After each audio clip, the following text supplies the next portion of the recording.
Hello, welcome to Nerdarchy for Nerds by Nerds, and today I'm hanging out with DBJ. How are you doing, sir? It's been a while. Yeah, yeah, it sure has. Uh, How's the apocalypse going for you? I know you're out there in it, rain, sleet, snow, or apocalypse. I believe is how the saying goes, right? yes, sir.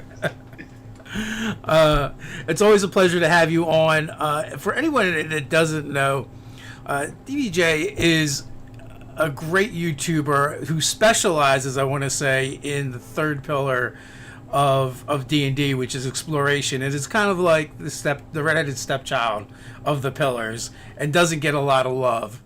But you've put out a whole series just kind of like dedicated to that over on Critical Hit Publishing. Yes, sir. And the PDF and print on demand can be found over at Drive Through RPG. My channel is actually dedicated. Every Thursday, we do a third pillar of exploration Thursday, Yeah. and for an hour live, and whatever subject we talk about for that week, I literally talk about it for that moment. I apologize if you can hear like a horn or a sound in the background. We have I forgot at 12 noon on Wednesdays we have hurricane warnings going off. So apologize if you can hear that. But the third pillar is, for those who don't know, there's three pillars of gaming. Can I just say real quick that is so like timely right now as you talk about the third pillar is the horn to warn about hurricanes. It's almost like you planned that. Exactly. I sure did. All right. but yeah, in role playing games, I've often referred to it as a third pillar, and sometimes some gamers who are unfamiliar with that terminology are like like, is this like a religious thing or something? No. It's combat, social interaction, and then exploration. And exploration has like it's a huge umbrella. All right. So in combat, we know range combat, melee, grappling, martial arts. There's conditions in combat, being pushed and shoved and grappled and knocked unconscious and whatnot. For social interactions, we have like diplomacy and persuasion, and intimidation and carousing, seduction. But with exploration, we often don't have a lot of ways we can discuss exploration. Many times, because exploration is usually a one-off. It's very difficult to nail down what exploration is because it's different for everyone. As far as like the overview, it could be overland travel. How many times have you guys been asked about overland travel? How do you describe it? How do you circumvent the overland travel and go, okay, we've traveled 3 weeks, we're already there? Or diving down deep, focusing in on the actual travel aspects of getting from point A to point B and all the encounters that happen. But for me, I always reference on my channel like television shows and movies. I love making references, and if I wasn't doing this, I'd be a TV or movie pundit because I love them. And I'm a very visual person. I love the cinematics of movie making and television. And the reason why is because oftentimes it's not really what the protagonists and antagonists are doing, but where they're doing it at, right? It's enough to have two guys punching each other, but when it's happening on the wing of a plane or in a snowstorm or a frozen lake or during a sandstorm, on a in a construction site or something like that, there are video games that specialize in that. All the Assassin's Creed video game line. It's all about running, jumping, swinging, moving from location to location. And for me, that's the narrow focus I love to pick on, where it's not just having an encounter, but where are you having the encounter at? And mechanically matching the narrative. So if it's freezing cold, is it possible you can get frostbite and your hands are frozen stiff? Sure. Could that mechanically prevent you from casting a spell with a somatic component? Maybe. Let's get some dice and roll it, right? By the way, the very first cinematic environments book I wrote was based on a joke about having a wintertime exploration in a game, and I was like, I wonder if that healing potion would freeze solid. And we made jokes about, Slurpees and slushies and things, right? But it's pretty hilarious. You think about it, but then if you think a little bit more, you go, I wonder if that's a truism, right? And for me, the environment it's a tool that we so underutilize. It's become atrophied, and I feel like it is one of our greatest game mastering tools we could ever use that will never ever run dry. The environment is something that you can use to complicate the characters' experiences, giving them more choices than their actions could ever fulfill. And that's what you want to do as a game master. You want to give your players lots of problems, but they come up with the solutions, and give them so many problems and give them so many choices. Mechanically speaking, it could be, like, do I spend my bonus action to do something to help a PC, or do I use my bonus action on myself? Do I spend a movement action to move someplace? Do I move fast or slow? Do I save it? That's on a mechanical level. On a larger level, it's what kind of resources do we need to expend to solve this problem? And it allows players to switch spotlights to help out their fellow characters, and really just engage with the environment and make your world come alive. Do you think part of the problem is, especially during either social encounters or combat encounters, adding in that extra element is just more complexity? In the sense that, like, okay, you're the DM, you're managing 5 players, you're managing the monsters, and now, like, if you add in a bunch of environmental stuff, it's just more stuff to remember. Well, first of all, the answer to that is yes and no. Yes, it is more stuff to remember, but no, it's not any more complex than a mid-level CR 5 to 8 creature stat block, right? If you're trying to run a Naga or something, an Oni at the table, there's more information that you have to consider in that stat block than, say, let's go with winter time, right? It's more than fog, or making saves to prevent frostbite, or you get knocked down, fall prone, and now you have problems standing back up on ice, or there's a major blizzard or something. Those are just little notes. It's DCs, saves, results, right? That's all you really need to think about. I think the complication comes in, from my point of view, that it is a muscle that we haven't exercised, rather than it being too complicated to add to the game. But I will say that, I brought up about using different terminology. Like, we have melee combat, ranged combat things. We have social, but for the environment, we have like static environments, random environments, escalating environments, random environments, stimulated or if-then environments. Like, if a certain action happens, then a thing happens. So you can start out small. We already have environments. I'll name 3 that are extremely common: darkness, difficult terrain, and I'll say traps. I'll put traps in there. And for me, the environment is all of that. It's all traps. It's all layers. It's all riddles and puzzles. It's all obstacles. It's all of that together combined as one. And that's the kind of thing that I prefer. By the way, Dave, there are a number of individuals in the chat that come to the channel. They are regulars on my channel, and I, on my channel, because it's live on 3 platforms, I actually respond to things that he said. Yeah, Cam, Rickard, everyone there. Yeah, so it's pretty amazing. Yeah. Yeah. Oh, also, folks, if you have questions, feel free to ask. Just put question in front of it or Q in front of it, just something to make it easy for us to pick them out as you have them. Yeah. Well, so as you're talking, I was kind of thinking too, like, as DMs, maybe we need to add environmental effects to our initiative trackers, or notes somewhere on our DM screen, or that we can see, or if you're playing in a more tactile sense with a lot of minis and terrain, making sure you have those effects out there so that you as the DM can visually see them as well as the players. Yeah, there's a recent live play I have on my channel just this last Sunday in a setting called Dragon Grin, created by the guys over at Absolute Tabletop. And in that first session I'm running, I put those hazards into the initiative track. Hey, on initiative 10, this thing will happen. Or it becomes one of the players in the game, at the end of the game, I did a little like, hey, how'd you feel? What was going on?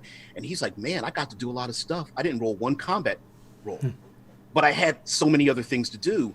And I think the environment, why I feel like the environment is so important is because there's a difference between doing the most damage and being the most effective. And oftentimes we combine the two, right? The paladin can one shot a rogue, each time in the party, doing more damage than everyone else in the party. But if the bard is able to dump rocks on six ogres by climbing up on a cliff and causing a landslide, the bard becomes more effective. It just so happens the paladin does more damage. If you talk in a mechanical sense, right?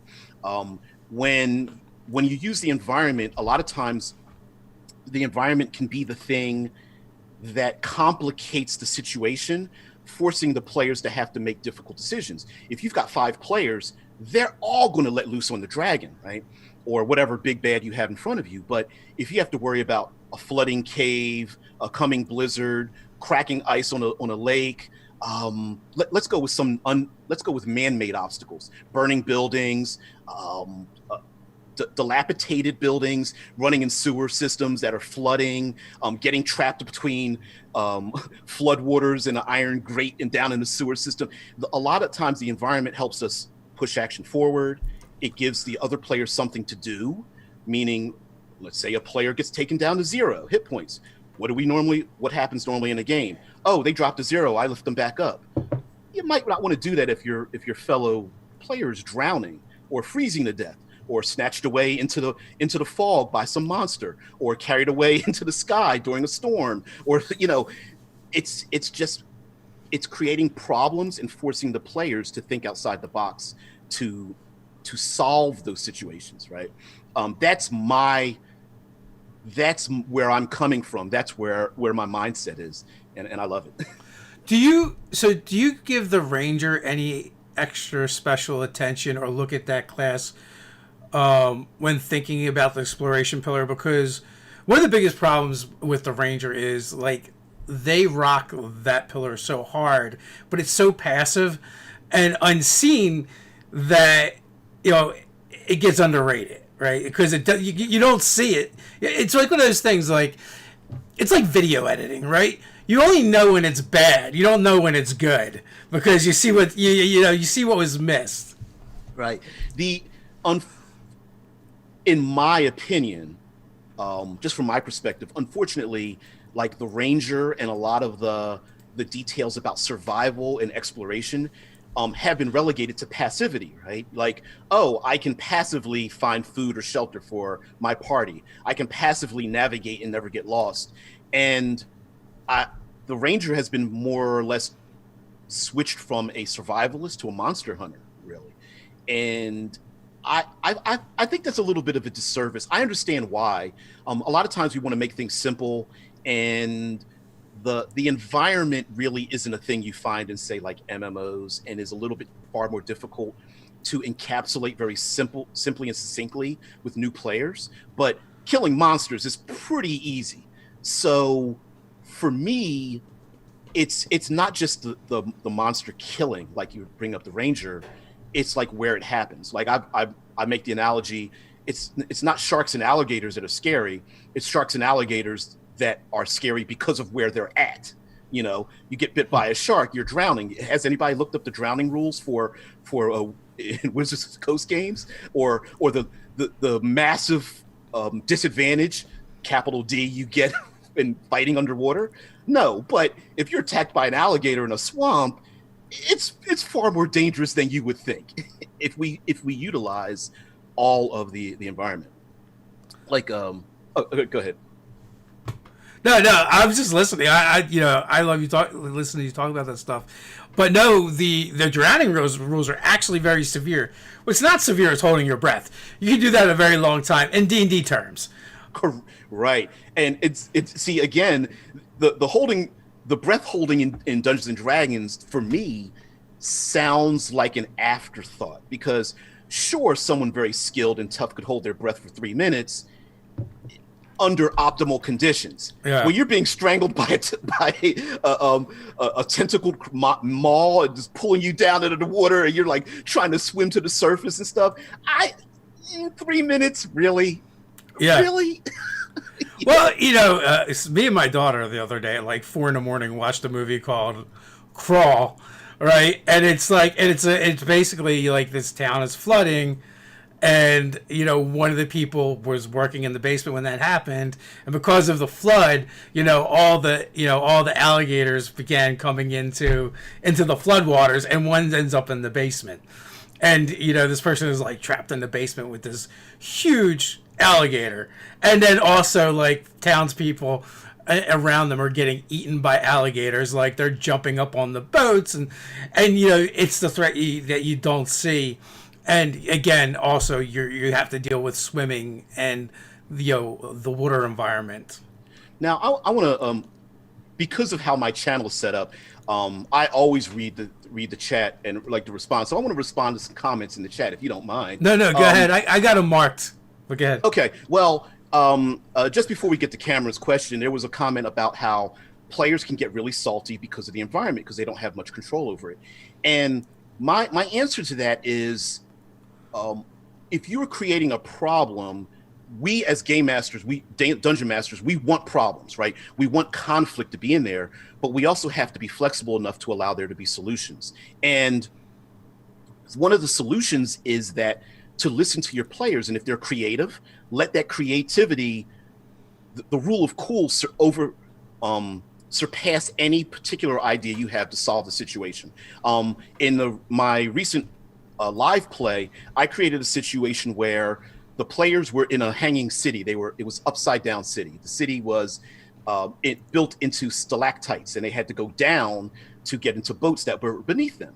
And so I created the problem of, you've got to rappel down a very long rope, and there's a hazard above you. There's people upset, and they're going to start throwing things at you. How do you get down that rope? And oh, by the way, there's a cargo lift that's going up to get, guardsmen or whatever that's going to take the lift and try to come down after you. What do you do? So I created the problem. Here's something else that the environment helps you do. I created a time schedule. I created pressure. And the environment is super important for eliminating analysis paralysis, right? Use that environment in your back pocket to get people to move, make a decision. As game masters, it's not so much them solving the problem, it's just make a decision. I don't care what it is, just move. And so what did I do? I literally rolled a die and was like, all right, in 3 rounds, they got you. What are you going to do?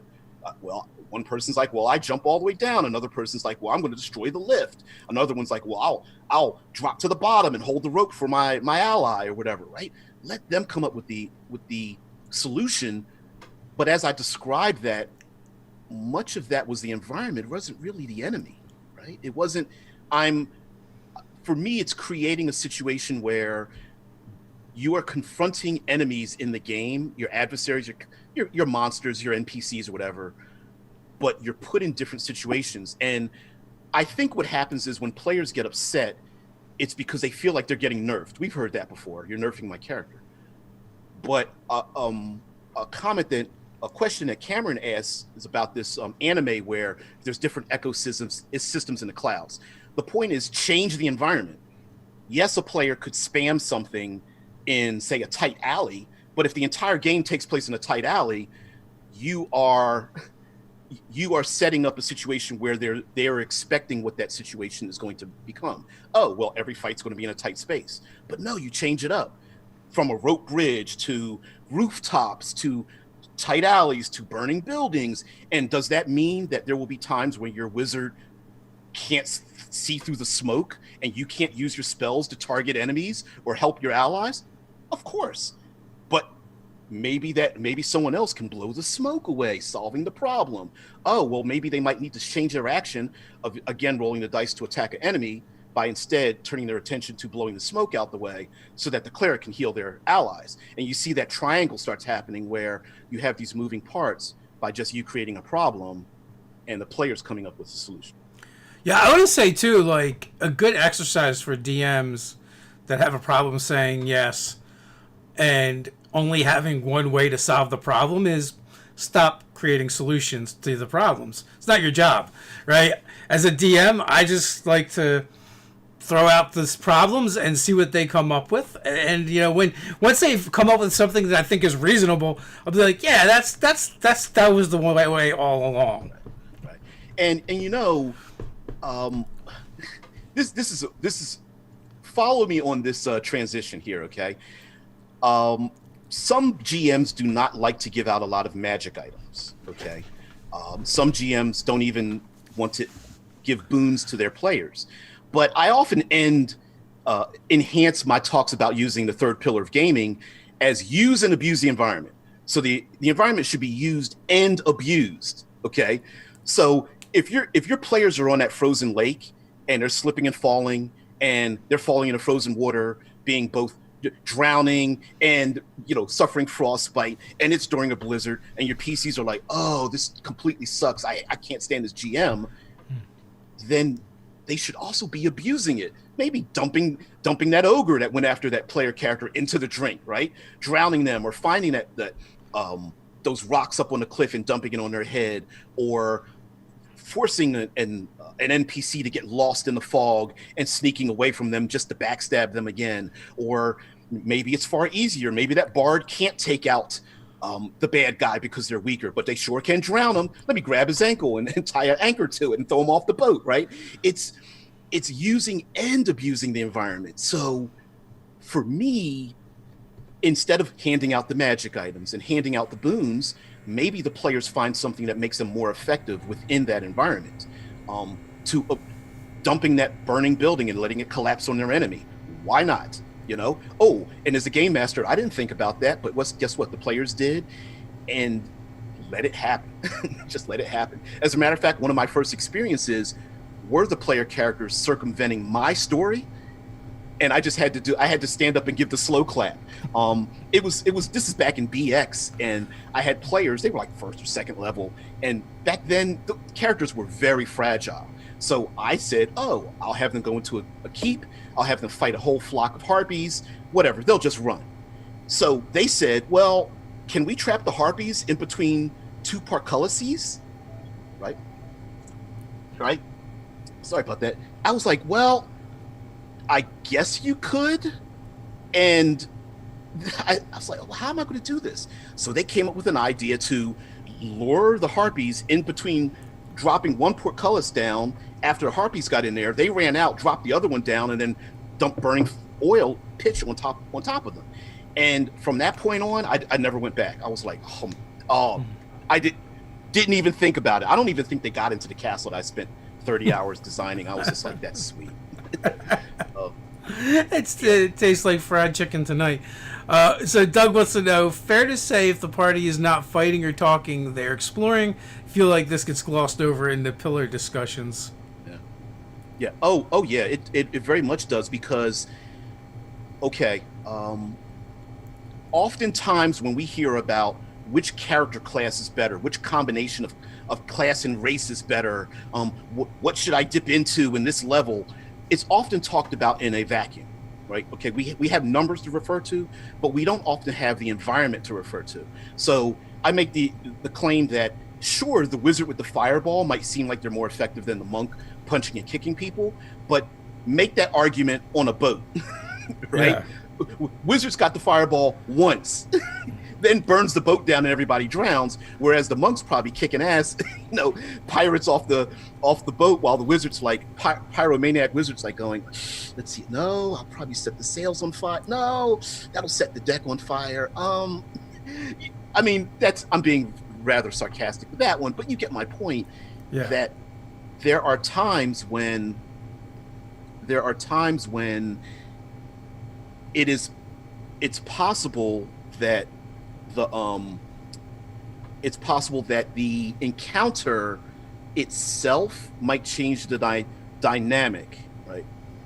And the dynamic of that encounter will change the effectiveness of each player. And by changing the environment, we have the opportunity to make some people become have a greater spotlight than others. And because we're cooperatively playing, I understand there's some players that are just spotlight hogs, but that's a social issue. That's not really a gaming issue. If your player is if you're in a blizzard and your archer has a difficult time targeting enemies because their range of vision is low, then the next time they get to play on, say, they're crossing a rope bridge, maybe the archer's far more effective, able to, pop those, flying enemies where the melee characters probably have a disadvantage on that. And I'm not telling you that much like seasoning on your favorite meal, I'm not suggesting that you should always use extreme environments all the time. I'm saying that if it's not in your toolbox, throw it in your toolbox. You might want to pull it out. What are some non-extreme environmental things that you throw into your games? Non-extreme? Yeah, like with a sandstorm and blizzard being like on the extreme side. Exactly. Well, for the most part, when you say environment, a lot of times people will think extreme environments, right? Super hot, super cold, windy, burning, all those kind of things, and they're amazing. But even with man-made locations, you can still have a lot of fun with it, usually starting out in a very small manner, right? And like I was talking about, using the language of the environment, start out with something static. A static environment might be something like, I'm thinking like fog, okay? Fog is a static environment. Hey, you have an inability to see very far, and you just apply that into your game to start out with. Things like if you're on a boat, and water is a good example of an environment. You can be in a lake, it could be very sunny out, no high waves, nothing dangerous, but water itself is an environment. Visual things are environments. I brought up tight spaces. Having to have the choice of, do I try to swim with a heavy load, or do I try to unencumber myself to swim across a lake, for example? So you could have, for me, using the environment in a small way is to give the players an option, understanding that one option might be safer, it might take longer, whereas another option might be quicker or far more dangerous. The idea of crossing, say, a raging river. That's pretty common. You're going through the woodlands, and then you go to a river. There's like river rapids or something, and then discussing how you get across it. Does someone tie a rope? Does the heavily encumbered character take their stuff off and everyone share, or does the strongest person grab everything and carry everything at once? And having those discussions during the game, for me, is a great opportunity for role playing, right? That means that the players have to discuss things and talk with each other, and you get to reveal little bits and pieces from your background while this is going on. And hey, if you're starting to lose control of your game, maybe the analysis paralysis thing again, right? You've already now foreshadowed things to come. There was a storm on the horizon. You know what? Things are starting to get a little bit boring. They're starting to get off track. Throw the storm at them. You're in a raging river. Okay, you're discussing how to get across it. You know what? In the background, you hear barking dogs and the guards that are coming after you. You hear a monster coming along or whatever. It's that kind of foreshadowing that I feel describes your world, whether how dangerous it is, how calm it is, and also gives you the opportunity to not surprise your characters with, ha ha, there's a trap. You missed a pit and you fell in, right? It's not a gotcha. It's a, storm on the horizon, crime-ridden neighborhood, overgrown jungle with sounds in the background. The temperature starts to drop, fog starts to roll in. And mind you, these could just be narrative elements, but now you have the opportunity to turn that dial and turn that narrative element into a mechanical element. So, I have not yet played in one of your games, sir. I need to get into one of your games to see it in action. What is some of the most interesting environments you've come up with that are maybe they're artificial, magical in nature, mechanical in nature, not game mechanical, but mechanical as in mechanics, or clockwork or something like that. Like, I like I like making sandwiches of the environment, right? Like, one I'm really looking forward to wanting to run is like a dwarven forge, like a foundry, and I'm talking like conveyor belts, giant buckets of like molten ore, piles of dirt and ore waiting to be processed.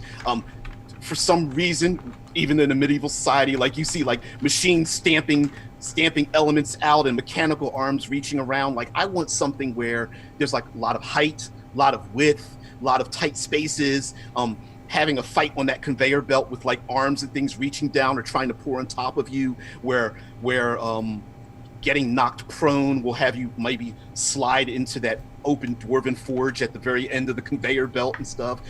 Someone, players, if they don't do it, the NPC goes and knocks over that bucket of ore, spilling out like red hot molten ore on top of the player characters or an enemy or something. Like for me, that's the thing that excites me, because when I watch movies and television, especially a lot of action movies, that's the thing that really gets me going. Lots of hiding spaces, lots of places to go. One comment that I've heard a number of times in, say, 5th edition is the shove maneuver, the one where you hit them and you knock them down or you push them 5 feet, is useless. And my contention is it sure is, unless you have some place or something or someone to push them into, right? Pushing someone 5 feet over the edge of a rope bridge is pretty effective. Knocking them down on an open grassy field isn't very much. But the environment, you can also recontextualize the environment. Let me give you a description here, okay? You go down in a deep dungeon, and there are locked cages where you're going to save the victims down in the deep dungeon, but instead they're filled with the undead, and their skeletal and zombie hands reach out of the cages. Guess what? Stay in the middle, you won't get grabbed by the undead. You get knocked to either wall, you're going to get grabbed and your flesh gets ripped off, right? And you can make that an environmental effect. Strength saves, maybe possible damage, being restrained, losing some of your items in this context. And there's also an enemy here trying to fight you, right? Maybe there's ghosts that are trying to scare you, to push you into the cages with the undead trying to grab you. Maybe there's only a narrow passage where you can only walk a single file between the undead hands reaching after you. My point is, ghosts, zombies, boring, yeah. But where is it happening? Are you going across a swamp in a shallow bottom boat and the undead hands are reaching up at you trying to turn the boat over? Are they in cages and dungeons reaching out after you? Are you walking through a sewer system and there's a tentacle creature trying to reach down through the bars of its encapture or something? For me, it's the location. And the most exotic locations are things that keep stacking on each other. It's there's undead reaching at me from behind bars. There's water flowing in here and it's starting to rise up to my ankles and then my knees and then my waist. There's some kind of monster trying to come in after me, like some kind of serpentine thing coming into the water, and it's going to be far more dangerous for it. Ankle depth, no big deal. Waist depth, I think I might be a dead man, right? So for me, it's just combining and stacking these elements. Like I said, it's a muscle that really hasn't been used. Sounds complicated, but as was mentioned way up in the chat, a little more complicated to handle like 5 different creature stat blocks than, say, maybe winter wolves and yetis, where there's a blizzard, slippery ice, frozen lake, freezing temperatures, right? I'm stacking all of these things together, and that sounds kind of amazing, right? Yetis, winter wolves, frozen lake. Wow, that's kind of cool. But because of the context of it, if I told you I designed a dungeon with 37 grease spells, pit traps with whole person spells in them. Oh, by the way, they fill with water, so you're going to drown when you do that. I'm also going to create a situation where you have I don't know, dex loss, and you there's also I'm reducing your vision because of a giant fog spell. You'd call me an a-hole. But it's all about context, right? Yeah. Having a titanic battle in the middle of a blizzard on a frozen lake sounds sweet, but the other description sounds pretty terrible. Yeah. So it's all about context. It's not really the mechanical things. It's just shaping it like, it's just making it this situation where the players are given an option to do things. Oh, well, if we slowly walk across the frozen lake, it'll take us longer, but I won't have to make my dex saves or acrobatics checks or whatever the case might be. But if we move faster, we get away from our enemy, but there's a good chance we might slip and fall. It's giving the players a lot of options, and sit back and don't even care what their decision is. Just flow with it, and I love it.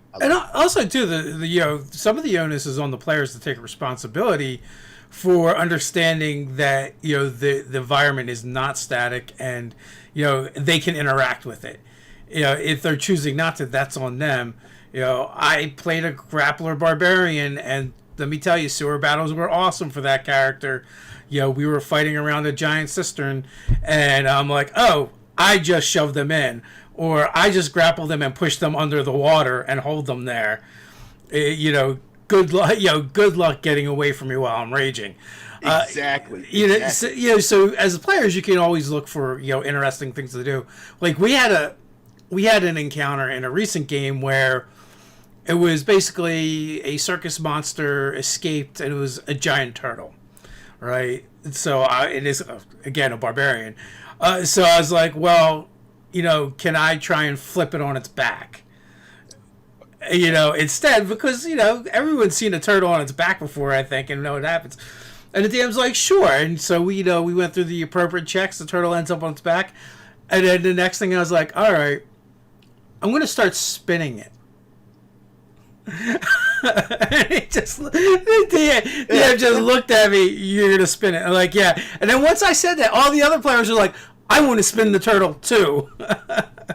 Yeah, exactly. I mean, it's when you come up with these great ideas and your DM gets to allow you to explore those great ideas, especially when dealing with your adversaries and things. I'm going to grab the creature's tail and shove it between two rocks, or I'm going to throw a tapestry over the guard's head so he can't see us running away or something.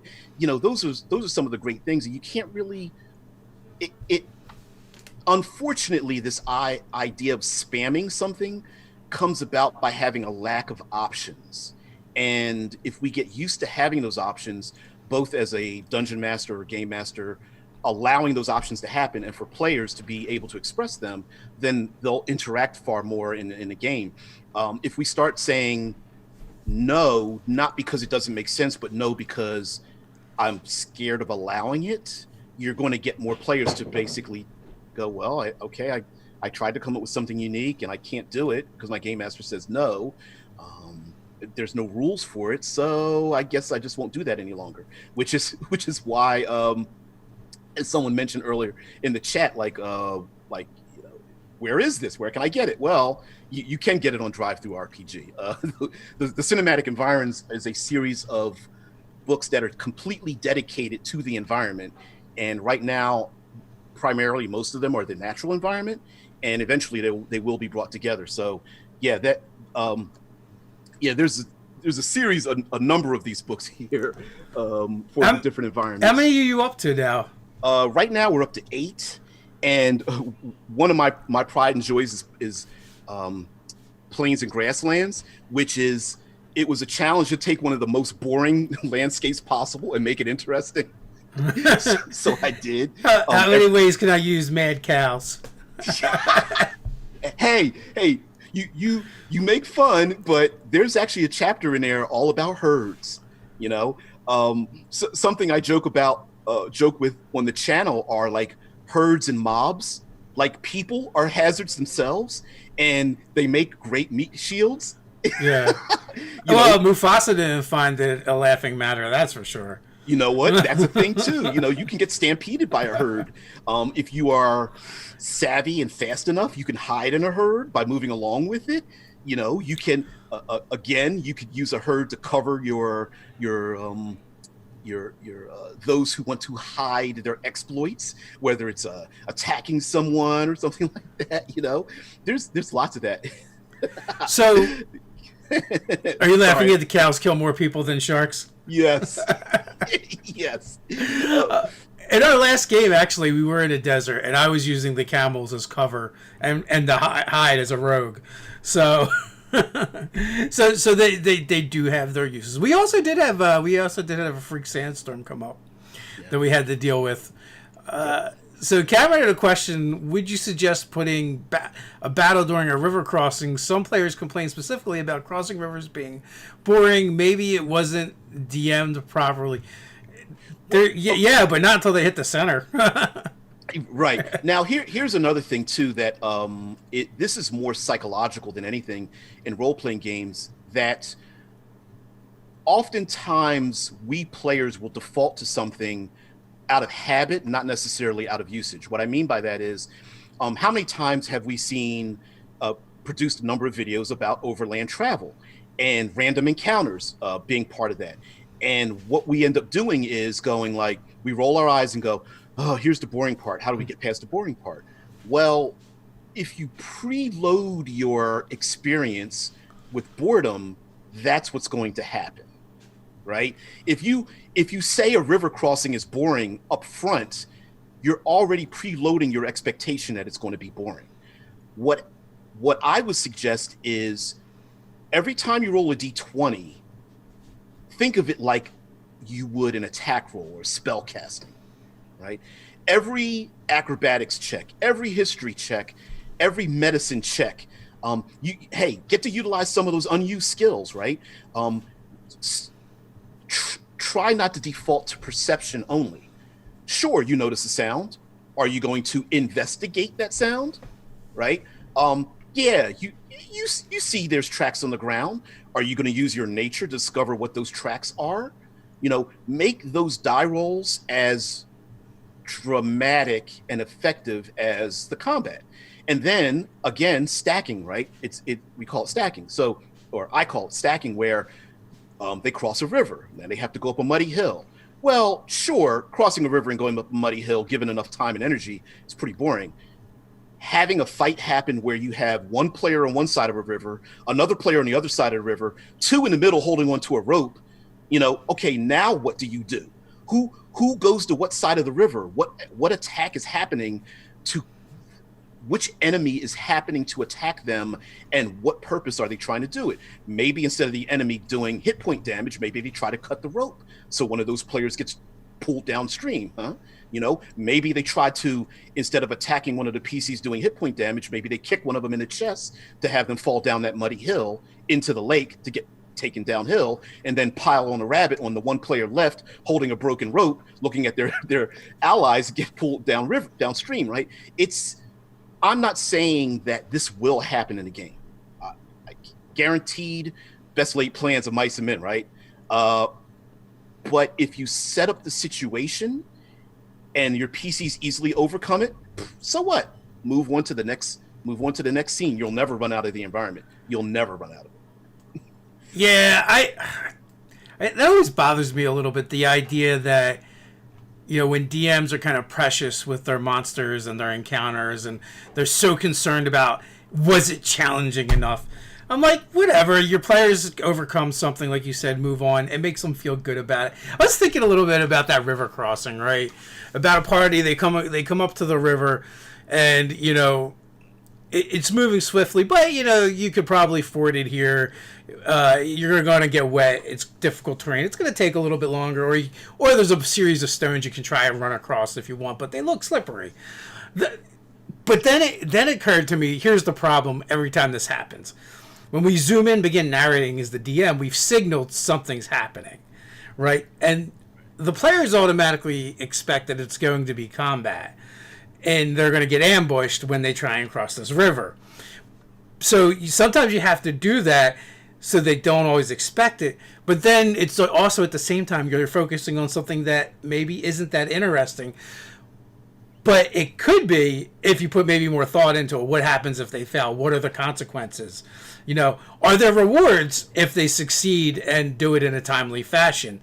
Like, I think they're the areas that we have to think about as the GMs. How can we do it? How can we make it dramatic and not have it become rote, or for the players to automatically go, oh, let's get ready to roll initiative. Or maybe you make them roll initiative, but not against a threat of a monster, but against the environment. And then you have to think of ways to have interesting things happen during that sequence that are rewarding to the players and dramatic. Right. Like, going back to the chat, there were a couple of comments about, like, do you think a problem with the environment is that it's like a save or die roll, meaning save or die, like a person actually dies on that. And some DMs may feel like they need to make things a save or die. My feeling is no. In combat's not save or die. It is a back and forth between your adversary and yourself through an attrition of your resource, which is your hit points and some of your capabilities. If you're crossing that raging river and there was a heavy rain the night before, okay, so you've already foreshadowed that the rivers are swollen and it's now a river rapids, and they get ready to go across the river, and a giant tree branch starts flowing down that river towards your player characters, and now they're put in a position of moving fast or slow out of that hazard, and who helps them out? That's the situation I'm talking about, where if they're engaged in that action of, oh, there's this giant tree that fell into the river and it's coming towards the slowest member of the party, who's going to help that slowest member get out of that danger? And what happens during that failure? Do they get pulled downstream because downstream there's maybe some other hazard or enemy? Does someone get pinned? Does their ankle get pinned under a rock and the water level starts rising? It's those kind of encounters. And guess what? If that gets boring, you could stack on top of it that enemy encounter with the creatures, right? You don't have to, but it's a tool you didn't use before. If that raging river wasn't there and you weren't expecting to make that a mechanical feature in your game, even after you narrated it, now you have different elements. You have the narration, you have time for social interaction with your players, with each other. You have the environmental exploration of it. How do we get across? What are the hazards that could happen to us? And now you have your combat encounter, monsters that attack the players at their weakest point, trying to get across a river with all these hazards happening to them. Now, mentally, I know some people are like, man, I don't know if I could juggle all that. True. I agree with you. I don't think I could juggle all of that at one time. But that's why we learn the game, right? You look at a creature stat block. I'm sure many of you look at a creature stat block. It's no big deal.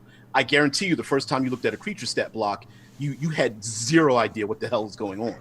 And so, therefore, using that element of the game allows you, it's a tool. And the tool wasn't in your box. Now that it's in your box, you have the ability to draw on it and draw that out and use that as an element. So, as we discuss this and talk about it, like, some ideas begin percolating. And I think where the problems with in exploration and the environment as kind of the threat is, it doesn't feel as rewarding to overcome it as it does a combat encounter. Like, even if you don't get any loot out of it, you like defeated the monster. It makes you feel like a hero. Getting across the river does not make you feel like a hero. But what if we thought about it a little bit more? What if we this is a common area for people to ford the river, but sometimes something goes wrong. Well, maybe you have a failure, and the failure could be extreme, but maybe not so much. Maybe the penalty is they're going to end up with a level of exhaustion, but they get washed down river to a spot where other people have gotten washed down, and they discover someone that didn't make it, weren't fortunate, and they can pull this this skeleton that's got gear on it out of the river, and get something useful out of it, and now something interesting has happened on top of the conflict.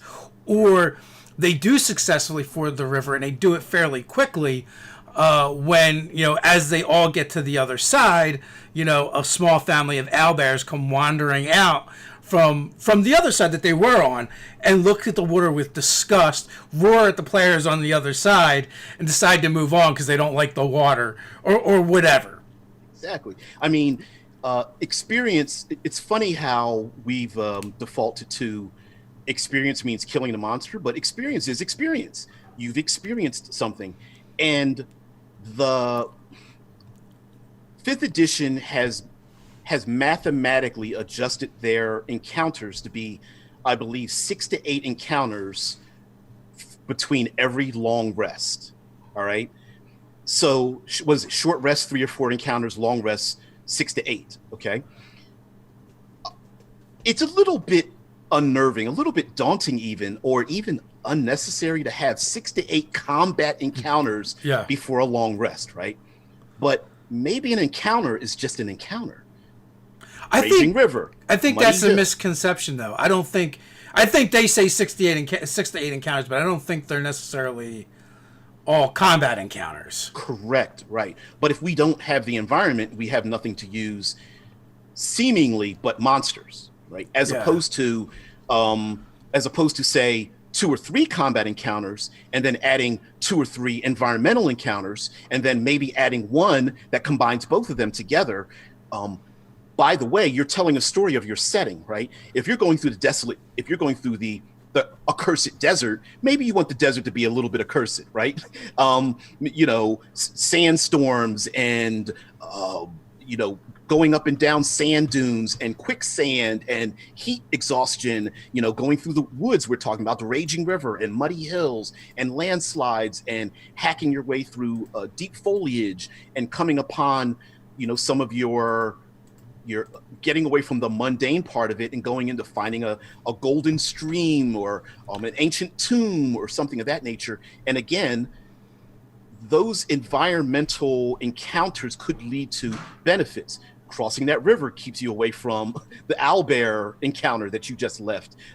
Finding a tribe that's able to help you navigate your way through this dangerous environment rather than huffing it on your own, or using the environment against your enemies. Nobody said that Raging River is just a problem for your players. That Raging River is a perfect spot to open up a can of whoop on your enemies and dump them in the river and watch them, flow downstream and bump their head on a rock or go over a waterfall or something, right? So, it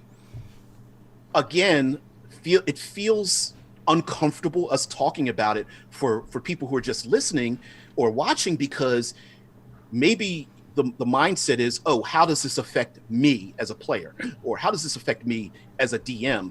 And I'm thinking of it holistically, like, no, it should be affecting the entire game for good or bad, and then dealing with that problem, including your NPCs. Maybe your NPCs are not adapted to that environment and they have the same problems. An NPC that tries to go across that same rope bridge, cut the rope and they go flying, although there might be something that is adapted to the environment, changing your interaction with some of your classic monsters, right? Maybe those goblin plus environment might make them far more difficult than goblin plus flat terrain, One of the interesting things, the kind of funny things that I just kind of started thinking about as we're talking about encounters and how many prolonged rest. 8 encounters a day is like less than 4 minutes worth of activity, right, in the game. Whereas like the exploration stuff, that just fording that river could take an hour, right? If they're taking their time, they're going really slow, whatever, or whatever you have to overcome. So that also goes to kind of show the weirdness of D&D as a whole. Has nothing to do really with anything. I was just thought about breaking it down. I'm like, well, what would that really mean if you did 8 fights in a day? Fights are like 3 to 5 rounds, so we'll average it out at 4. So I'm like, at 6 seconds a round, that's actually not that much going on for the day. Right. And Doug put a question in, is it fair to say that more of it is prominent in the DMG than the player's handbook? I would challenge you to say that there's not very much in the DMG either, right? We've got difficult terrain. They suggest a couple of things for wind, a couple of things for heat and cold, and that's about it. Unlike the save or die mentality where fail to save crossing the Raging River, you drown, right? You don't want that, but you do want complications. Unfortunately, fifth edition tends to get away with those, do away with those complications. Mostly, a short rest pretty much gets rid of most conditions, and a lot of those conditions are very temporary. So, for my standard, you could modify the rules quite a bit, or you just have stacking problems that the players just need to get rid of as they're going along through whatever they're doing. So, for an example, player characters make a save. They fail a save in a frozen tundra. Their hands are cold. They can't use their hands to wield sensitive things like lockpicks or use somatic components, right? So now it costs them an action, like a bonus action, to warm their hands up enough to go cast that spell. Well, that complicates a thing. It's not permanent.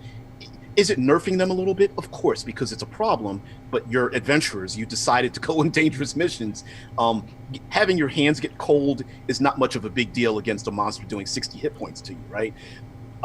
Psychologically, I see how it hurt.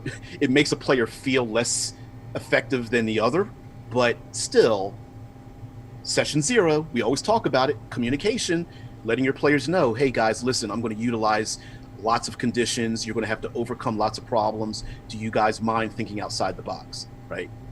Little plug there. So if your players don't mind and you're like, you know what, I would like to have more creative solutions to a lot of our problems, then yes, then I say go for it. And, I can't wait till you're done with the cinematic environments so you can collect them all in one spot and do a book of them. Yeah, I honestly, I can't wait either.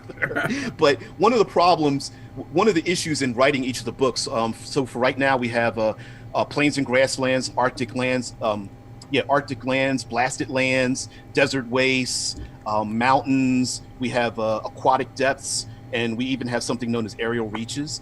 And one of the issues is I like to do research, and then I have to gear that research back so I can make it gameable.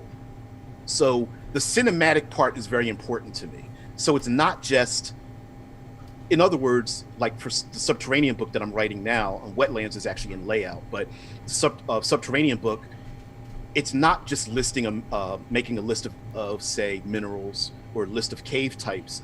I want to make it gameable. So I want to know, are there different types of cave-ins? Yes, there are. Okay, how can we gamify that? As a matter of fact, there are all 4 elements underground. One of the most dangerous is water, okay? Aquifers, okay? How do you handle that? If you're in a cave and you look up and there's water dripping down from the ceiling, are you under a giant lake? What happens if someone pokes a hole in that ceiling? What happens? It'd be a shame if someone cast a fireball in this cavern. Yes. Breathing, air is a big thing. Wind tunnels and suffocating through cast that fireball, and not only does it burn you, but it sucks up all the oxygen and whatnot. Tight spaces. Do you have to crawl? Or methane pockets. Yep, methane yes. Poisonous gases are a big thing. Flammable gases. Listen, you don't want to pass out while trying to climb up something. Navigating around lots of obstacles. So, for me, it's gamifying all of that kind of stuff, and it's difficult for me to. I overwrite. So I write with. I'm part of Critical Hit Publishing, and I specifically write more than is needed, and then they edit me down so that there's enough options to put in it. Let me give you an example. In our recent soon release will be Wetlands, and it's all about like parasites and diseases and how to gamify those parasites and diseases. And I'm gonna let you know, in the book, there are rules that if you heal someone that's suffering from a parasite or disease, you may encourage its progress rather than getting rid of it. There's also a possibility that if you cure disease on someone with a parasite, you may cure it from them, but you may become a carrier. Or you may make it lay dormant and you may be spreading it to others, or carry it on you and it might flare up yet again. And listen, YouTube, if you have a strong stomach, there's a ton of infestations of people. Let me just give you 2 examples. Eye worms and bot flies. Ugh, Just yeah. look up extracting them, and it is horrible. I love it so much. So, How yeah, many yeah, how yeah. many cinematic environments do you have planned?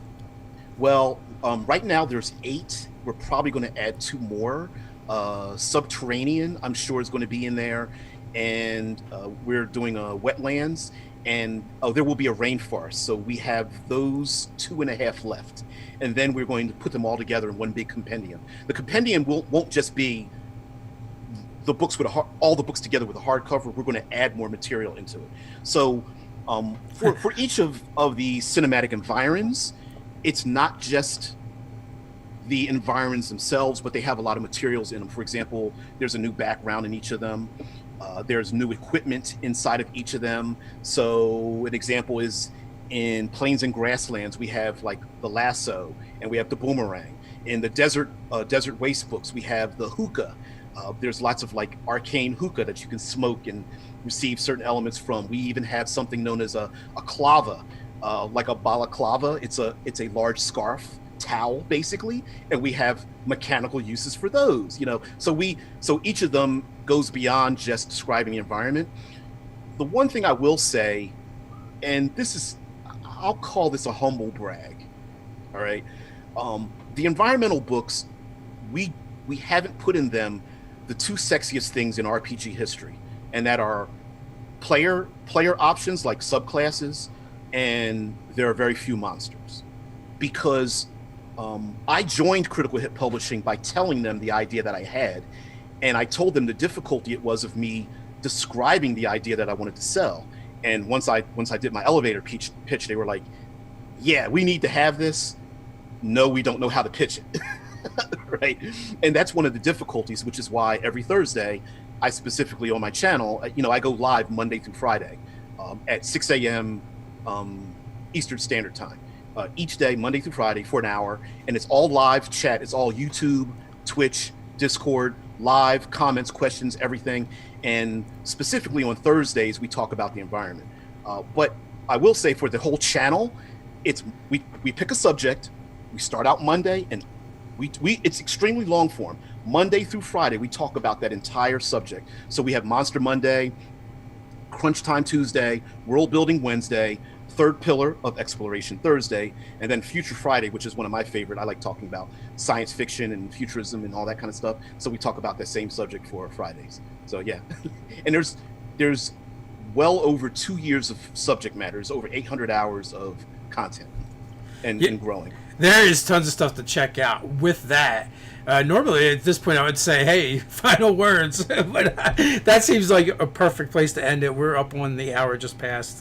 These things go by so fast. And I can tell you're used to. I can tell you're used to doing an hour show every morning, which I love. Like I love listening to you talk about this stuff, and I believe the chat does as well. It's a great underused part of the game. And I can't wait till you compile all those together so that we can get them in all one spot. I'd love to see what you add into it. I will say that there are a number of people who stop by religiously on the channel. I love you guys so much. They're in the chat now, and as they can attest, I will say this: if you have cobwebs, your creativity is down. The channel, long story short, is an idea you can steal. We talk about anything, everything. People come in with their ideas, they throw them in. I can't promise, but I pretty much respond to 90% of all the comments that are thrown in. We come up with a lot of ideas, and the idea is that we just talk about it Monday through Friday. And like this week, we're talking about gods and pantheons, and we start the idea out. And I love backing myself into a corner. So someone will come up with an idea off the top of the head or something sarcastic. They'll go, I bet you won't do a week on teleportation. And I'll go, oh, yes, we will. Or we did a week of Medusas, teleportation, psionics, mountains, weather. We've done everything. So yeah, check out the channel, check out the playlist. There's a ton of them. Some of the playlists have over 80 to 90 1-hour episodes in them, so you can't run out of information, and we're just adding more to it. So yeah. So And those links will be in the description, so you can go check them out. Thanks for coming on, DBJ. I really appreciate it. We have to do this again in the near future. And until next time, stay nerdy. Hey, yeah.